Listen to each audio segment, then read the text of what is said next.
Successor to the Heinkel 111 and designed to rival Britain's four-engine bombers, the Heinkel 177 is now in service with the Luftwaffe.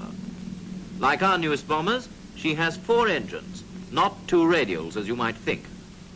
Each nacelle conceals two inline engines geared together and contained in the wing.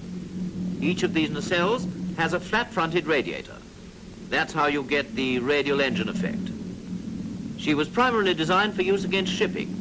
She can carry torpedoes, and she may be used as a dive bomber, in which case look out for dive brakes.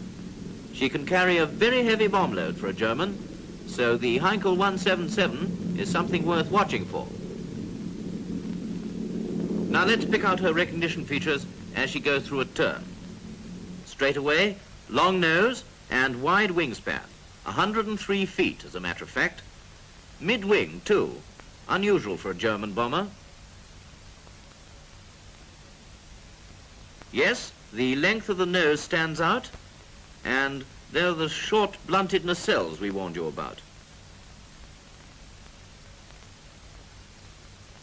Now see how terrific is the span of those slender wings in comparison with the length of the fuselage. Squared off tail plane, large single fin and rudder squared off too. Rear gun position also, another unusual point for a Bosch product. Plenty new and plenty to pick her out by.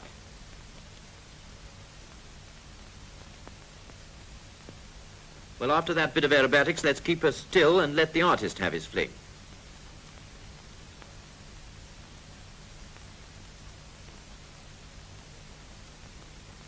Blunter nose than the old Heinkel. Yes, that's right. Gun turret on top and a nice bulge of a gondola underneath. Straight top to fuselage. Underside curves up to tail.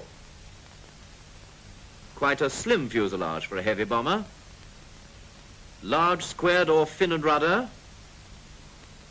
Yes, a Heinkel bite out of it. Gun position at the tip of the fuselage. Our artist seems to be quite at home with the Heinkel 177. But are you? Well, let's come in close and get him to help us again. Very round nose with gun turret offset and gondola underneath. Mid-wing and yet German. One more blow for those who rely on rules. Slight dihedral from those apparently radial engines. Remember, two engines only as far as recognition goes. Tail plane out of sight, but fin and rudder very much in sight.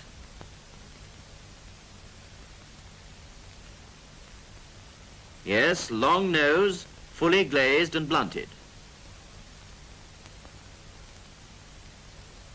And see the effect of a straight center section on that trailing edge.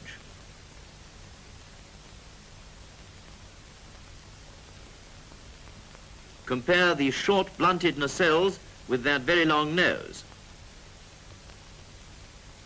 Take another look at the offset turret while we've got it nicely in view.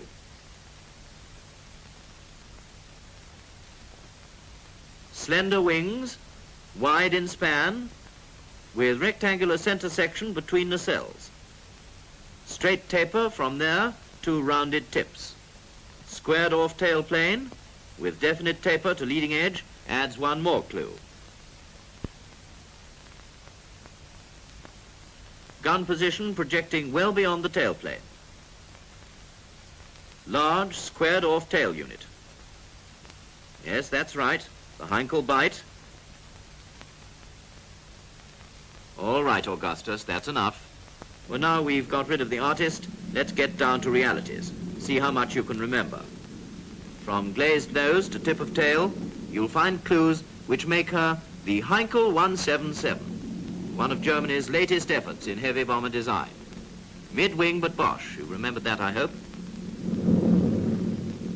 Overhead, there she goes, the big German bomber. Check up on nose length and wings, which are wide in span and appear to be set well back on the fuselage. Higher up, Those wingtips appear almost pointed, and the characteristics of the tailplane are still very obvious.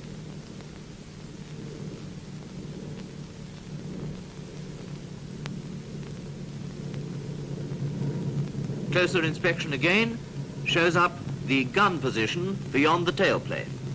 Something new in German bombers, the Heinkel 177.